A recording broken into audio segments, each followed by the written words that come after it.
नमस्कार दोस्तों, welcome to affairs तक। दोस्तों फिर से स्वागत है एक नए वीडियो में। भारत दिन पर दिन नए नए धमाके करते जा रहा है, जिसे देखकर भारत के दुश्मनों की तो हालत ही खराब हो गई है। चीन पाकिस्तान की नींद में भी अब भारत के ख्वाब आ रहे हैं, और आए भी क्यों ना, क्योंकि कुछ दिन पहले ही जहां उनकी नजर में लगता था कि भारत तो एक कमजोर देश है, यही सोच सोच कर वे अपना मन बहला लेते थे। लेकिन अब भारत ने उनका ये भी सुख चैन छीन लिया है। भारत ने भी अब ठान लिया है कि उनके ऊपर लगाम लगाकर रखना जरूरी हो गया है। दरअसल प्रधानमंत्री नरेंद्र मोदी ने सोमवार को कहा कि भारत में नया डिफेंस इकोसिस्टम विकसित किया जा रहा है, जहां एक ओर सेना के उपकरणों का आयात कम किया जा रहा है, तो वहीं दूसरी तरफ निर्यात को तेजी से बढ़ाया जा रहा है। खुद पीएम मोदी जी का कहना था, भारतीय सेना में आत्मनिर्भरता का लक्ष्य 21वीं सदी के भारत के लिए बहुत जरूरी हो गया है। हाल ही में नौसेना द्वारा पहले स्वावलंबन सेमिनार का आयोजन होना इस दिशा में एक बड़ा कदम माना जा रहा है।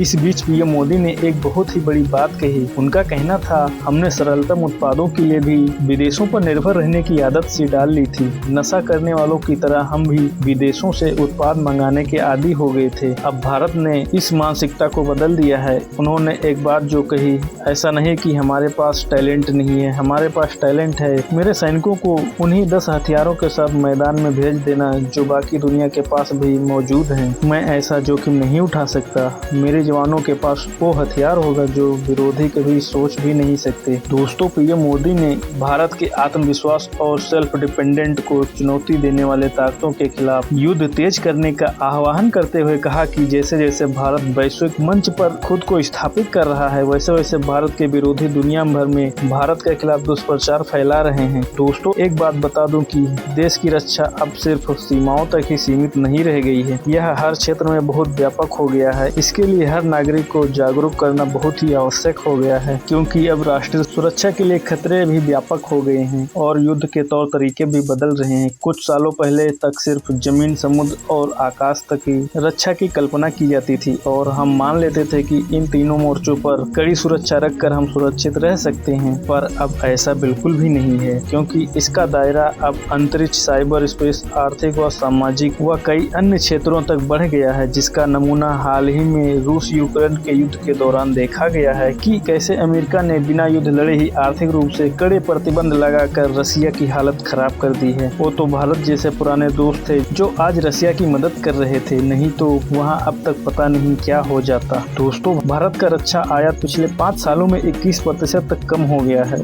और आज हम सबसे बड़े रक्षा आयातक के बजाय एक बड़े निर्यातक की तरफ तेजी से आगे बढ़ रहे हैं। आज भारत में कई तरह के आधुनिक हथियार व गोला बारूद का निर्माण किया जा रहा है। दूसरे देशों को निर्यात के मामले में भी हम अपना उत्पादन बढ़ा रहे हैं, ताकि जो हमारे मित्र राष्ट्र हैं उनकी आवश्यकताओं को भी पूरा किया जा सके। आपको ये सुनकर आश्चर्य होगा कि भारत आज 42 से भी अधिक देशों को छोटे बड़े हथियार व अन्य रक्षा सामग्री का निर्यात कर रहा है।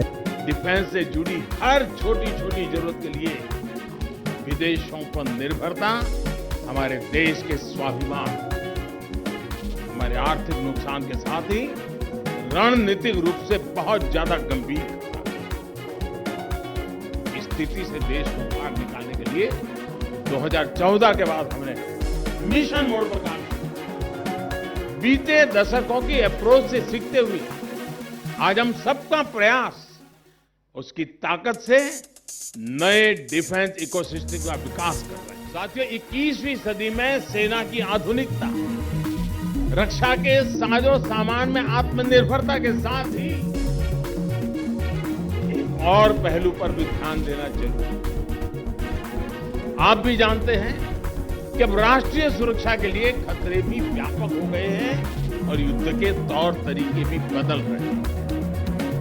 पहले हम सिर्फ लैंड, सी और स्काई तक ही अपने डिफेंस अब ये दायरा स्पेस यानी अंतरिक्ष की तरफ बढ़ रहा है, साइबर स्पेस की तरफ बढ़ रहा है, आर्थिक और सामाजिक स्पेस की तरफ बढ़ रहा है। आज हर प्रकार की व्यवस्था को वेपन में कन्वर्ट किया जा रहा है। रेयर अर्थ होगी, इसको वेपन में कन्वर्ट करो। क्रूड ऑयल है, वेपन में कन्वर्ट करो। यानी पूरा विश्व का नजरिया, तौर तरीके बदल रहे हैं। सामने आमने सामने की लड़ाई से अधिक लड़ाई अदृश्य हो रही है, अधिक घातक हो रही है।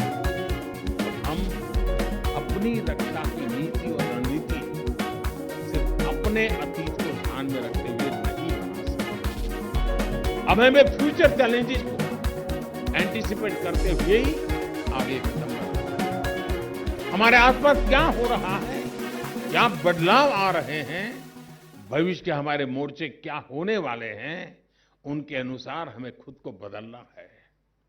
और इसमें स्वावलंबन का आपका लक्ष्य भी देश की बहुत बड़ी मदद करने वाला है।